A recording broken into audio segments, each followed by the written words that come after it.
a gente vê muito, a gente vê mais, eu já vi giardia em várias lâminas, mas eu vi muito o cisto. A gente tem o cisto e o trofozoído. Então, o cisto é aquela forma que a larva, que o parasita fica, que o protozoário fica, para se disseminar na natureza. Então, é a forma como ele é, no geral, ele é eliminado. Então, é uma forma meio que de proteção.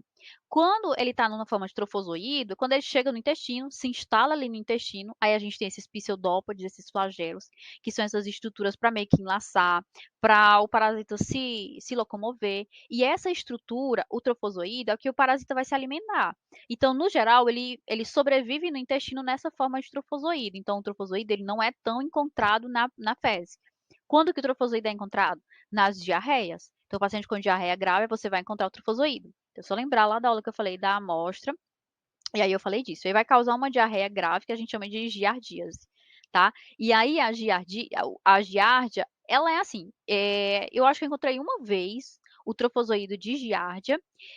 A imagem, cuidado com as imagens da internet, que tem lâminas que são super coradas, tem lâminas que são fixadas, e aí você confunde. Então, lá no Atlas tem uma imagem muito boa, mas a gente vê mais ou menos isso daqui, tá? Com alguns flagelos, não é tão lindo como aparece nas outras imagens. Por isso que eu trouxe uma imagem meio que real, corada com Lugol.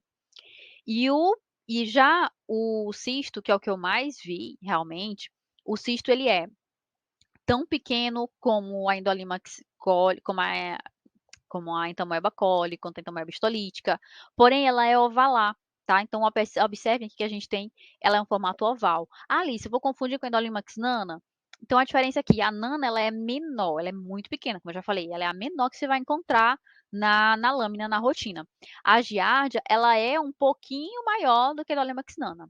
E a giardia, ela tem um traço central aqui, chama a atenção isso. Você vai visitar vários campos, vai ver que tem um traço, né, que corta o cisto, tá? Observem que aqui a gente tem uma estrutura que corta, aqui a gente tem uma estrutura, aqui a gente tem um traço. O que é esse traço? É o flagelo, tá dentro da célula e depois esse flagelo vai sair. Vejam que quando tá trofozoído, o flagelo saiu.